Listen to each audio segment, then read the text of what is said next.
Welcome to only IAS. आज है 17 अगस्त 2020। तो आइए स्टार्ट करते हैं आज के करंट अफेयर्स एमसीक्यूज़ और देखते हैं अपना पहला क्वेश्चन। हमारा पहला क्वेश्चन 6th शेड्यूल के बारे में है। ये शेड्यूल न्यूज़ में रहा है, दैट्स वाई ये क्वेश्चन आपके सामने है। पहला स्टेटमेंट ये बोलता है कि इस शेड्यूल में 10 ऑटोनॉमस डिस्ट्रिक्ट काउंसिल जो 4 नॉर्थ ईस्टर्न स्टेट्स में आती हैं वो कवर हो जाती हैं। और दूसरा स्टेटमेंट ये बोलता है कि ये 6th शेड्यूल है वो ट्राइबल पॉपुलेशन के जो राइट्स हैं उनको सेफगार्ड करता है ट्राइबल एडवाइजरी काउंसिल की मदद से। बताइए कौन सा स्टेटमेंट यहाँ पर सही है, कौन सा गलत है। अगर आपने अपना जवाब सोच लिया हो तो हम बात करेंगे। यहाँ पर जो पहला स्टेटमेंट है वो तो करेक्ट है, लेकिन दूसरा स्टेटमेंट इनकरेक्ट है। सही जवाब जो आपको मिलेगा दैट विल बी 1 ओनली। अब आपके मन में आया होगा कि आखिर ये दूसरा स्टेटमेंट इनकरेक्ट क्यों है। ये तो सच है कि जो 6th शेड्यूल है वो ट्राइबल पॉपुलेशन के राइट्स को सिक्योर करता है, but not through tribal advisory council, बल्कि ये ऑटोनॉमस डिस्ट्रिक्ट काउंसिल्स की मदद से ट्राइबल पॉपुलेशन के इंटरेस्ट को सर्व करता है। ट्राइबल एडवाइजरी काउंसिल का जो कॉन्सेप्ट है वो आपको 5th शेड्यूल में मिलता है।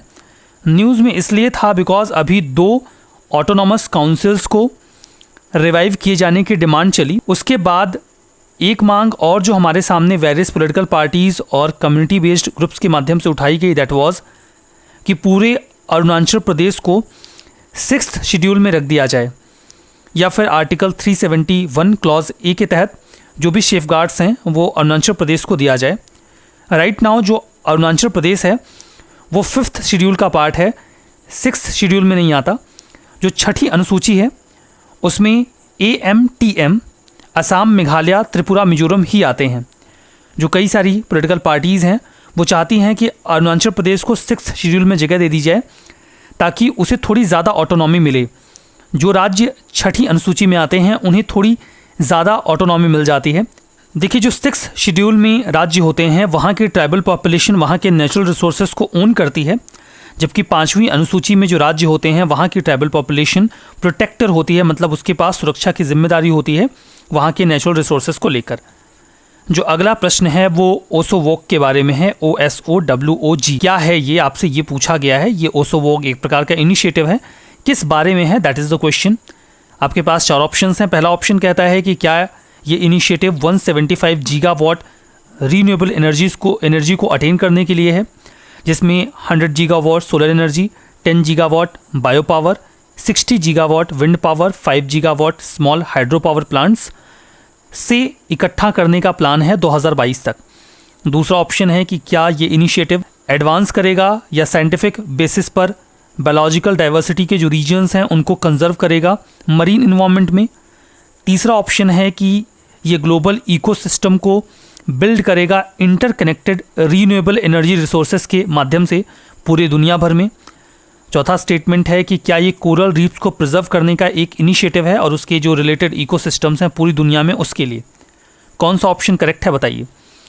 चारों काफ़ी मिलते जुलते हैं, अगर आपने पढ़ा होगा तब भी it can be a confusing point, but जो सही जवाब है वो सी है।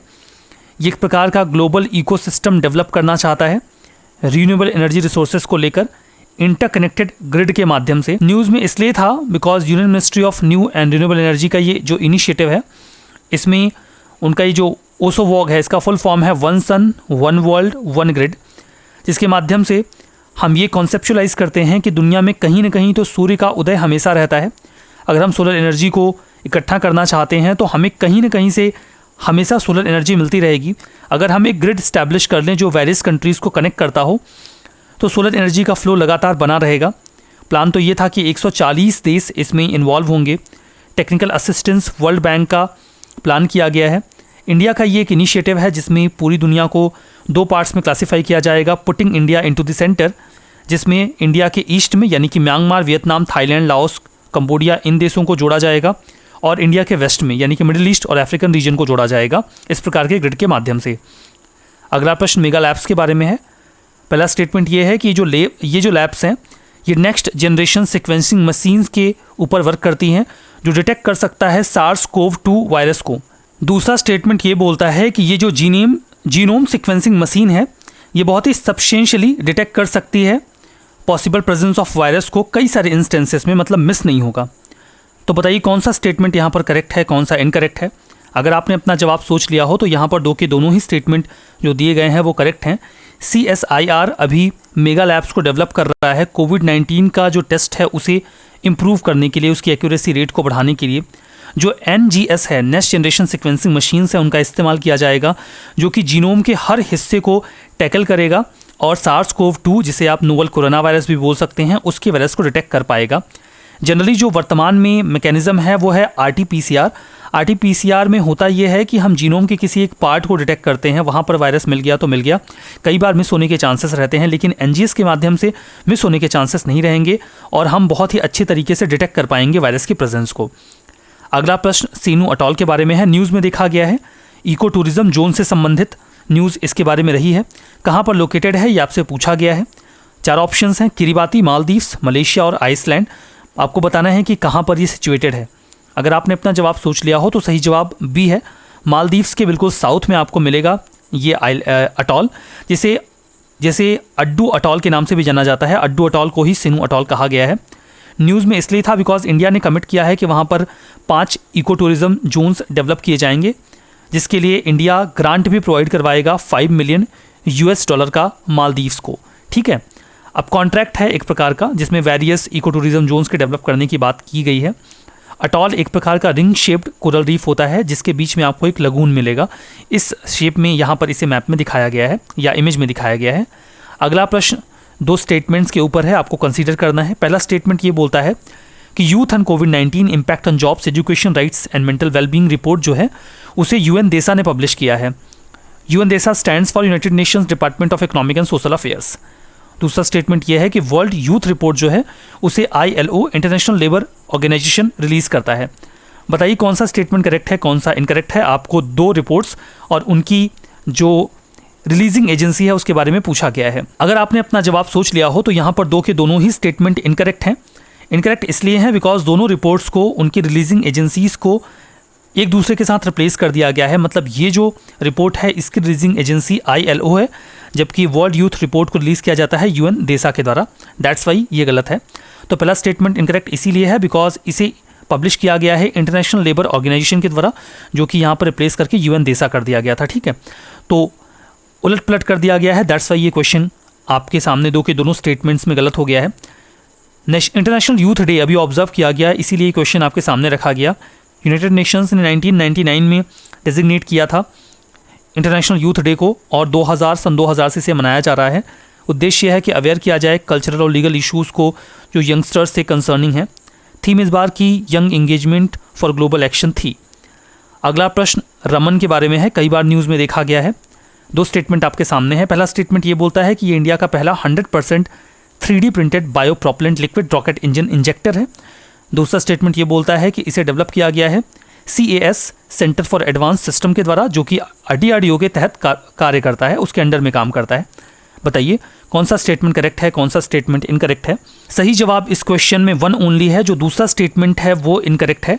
उसके इनकरेक्ट होने का कारण ये है बिकॉज इसे डेवलप किया गया है स्काई रूट फर्म के द्वारा, जो कि हेडक्वार्टर्ड है हैदराबाद में। एरोस्पेस स्टार्टअप है ये स्काई रूट एरोस्पेस, जिसने सक्सेसफुली टेस्ट फायर किया है अपर स्टेज रॉकेट इंजन को रिसेंटली। जिस प्रकार से अमेरिका में प्राइवेट फर्म्स इंगेज्ड हैं स्पेस प्रोग्राम में, वैसे ही इंडिया का ये एक स्टार्टअप है जो इस दिशा में काम कर रहा है। बाकी इन्फॉर्मेशन करेक्ट है। 3D प्रिंटेड रॉकेट इंजन है, ये सही है। 100% 3D printed bipropellant liquid rocket engine injector है, ये भी सही है। मल्टीपल रीस्टार्ट की कैपेबिलिटी है, इसीलिए स्मूथनेस मिल जाएगी।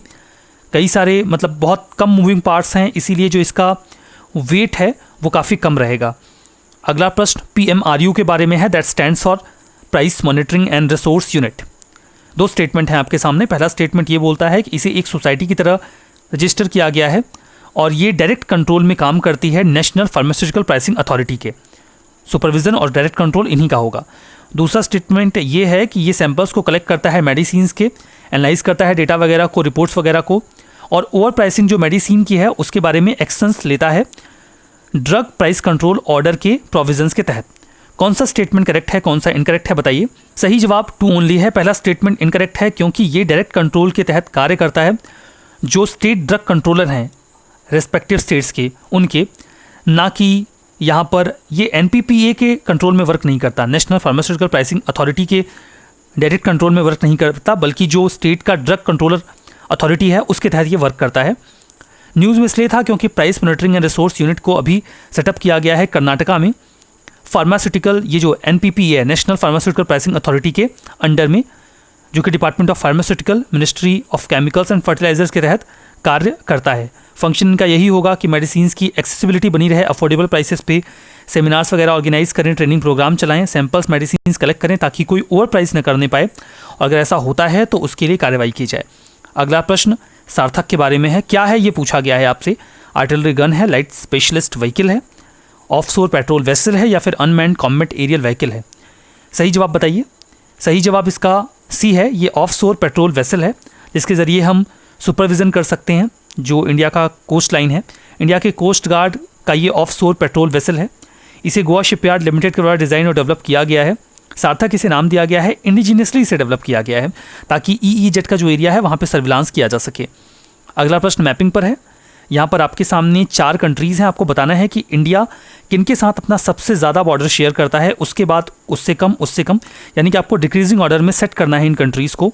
नेपाल, चाइना, बांग्लादेश और भूटान, ये 4 देश हैं। बताइए यहाँ पर जो सही जवाब है वो देखिए, सबसे ज़्यादा जो इंडिया अपना बॉर्डर शेयर करता है वो बांग्लादेश के साथ करता है। आपको लग सकता है कि चाइना बहुत बड़ा है तो चाइना के साथ करता होगा, बट ऐसा नहीं है। चूँकि बांग्लादेश को हमने 3 ओर से घेर रखा है, दैट्स वाई जो बॉर्डर है वो बांग्लादेश के साथ ज़्यादा है। उसके बाद चाइना का नंबर आता है, देन नेपाल का, उसके बाद भूटान का। तो सीक्वेंस आपको 3, 2, 1 और 4 मिलेगा। देखिए कहाँ पर है, बी में है ये 3, 2, 1 और 4। मैप में भी देख सकते हैं। यहाँ पर देखिए जो बांग्लादेश है हम उसके 3 ओर हैं, इसलिए बाउंड्री यहाँ पर ज़्यादा है। देन चाइना है, उसके बाद नेपाल के साथ भी एक बड़ी बाउंड्री हमारे पास है, और भूटान के साथ काफ़ी कम बाउंड्री है। सीक्वेंस यही है, चाइना, पाकिस्तान, नेपाल, म्यांमार और भूटान। चूँकि पाकिस्तान था नहीं इसलिए हमने, मतलब सबसे ऊपर यहाँ पर आपको बांग्लादेश मिलेगा, Bangladesh, then China, Pakistan, Nepal, Myanmar, Bhutan. Pakistan था नहीं तो चाइना के बाद सीधा नेपाल आ जाएगा। ठीक है। अगले प्रश्न में आपसे ये पूछा गया है कि 4 सिटीज़ के आपको नाम दिए गए हैं। आपसे कहा यह जा रहा है कि जो लॉन्गिट्यूड दिल्ली से होकर गुजरता है उस लॉन्गिट्यूड के सबसे नज़दीक में कौन सी सिटी मिलेगी आपको। बेंगलुरु, हैदराबाद, नागपुर, पुणे। क्वेश्चन समझ गए आप? समझ गए होंगे तभी सॉल्व कर पाएंगे। यहाँ पर मान लीजिए दिल्ली है तो यहाँ से एक लॉन्गिट्यूड गुजरेगा, तो ये जो लॉन्गिट्यूड यहाँ से गुजरेगा वो जो लॉन्गिट्यूड है उसके नज़दीक में कौन सी सिटी होगी, ये आपसे पूछा गया है इन चारों में से। सही जवाब इसका ए है, बेंगलुरु आपको उस लॉन्गिट्यूड के सबसे नज़दीक मिलेगा इन चारों ऑप्शंस में से जो दिल्ली से होकर गुजरता है। मैप में देखिए यहाँ पर लॉन्गिट्यूड्स वगैरह बताए गए हैं, बट आप इतना टेक्निकली नहीं ध्यान देंगे तो कोई दिक्कत नहीं है। आप लोकेशन मैप में पिक्चराइज करेंगे, that will be more better. देखिए यहाँ पर ये है दिल्ली, ठीक है। तो ये जो लॉन्गिट्यूड यहाँ से गुजर रहा है, जिस पर मैं थोड़ी थोड़ी दूरी पर ये रेड लाइन ड्रॉ कर रहा हूँ, ये लॉन्गिट्यूड है, ठीक है। अब इस लॉन्गिट्यूड के सबसे नज़दीक में कौन सी सिटी पड़ेगी ये देखिए। तो सपोज़ करिए कि यहाँ से ये लॉन्गिट्यूड ऐसे आ रहा है यहाँ पे, ठीक है। अब सिटीज़ को देखिए, यहाँ पर बेंगलोर है, ये हैदराबाद है, ये है पुणे और ये है नागपुर। तो आप देख सकते हैं कि सबसे नज़दीक में आपको बेंगलोर ही मिलेगा और यही आपका सही जवाब भी है ए। तो कुछ कोर्सेस अवेलेबल हैं only ISP dedicated presence programme, PSIR sociology optional. इन कोर्सेज़ को आप video.unias.in पे जाके एक्सेस कर सकते हैं। कल के मैपिंग के पार्ट में आपको कवर करना है सभी जो ग्लेशियर्स हैं उनको, हम उनसे प्रश्न आपसे पूछेंगे। अपना स्कोर कमेंट बॉक्स में ज़रूर बताइएगा। इस सेशन में हम यहीं पर रुकेंगे। Thank you very much.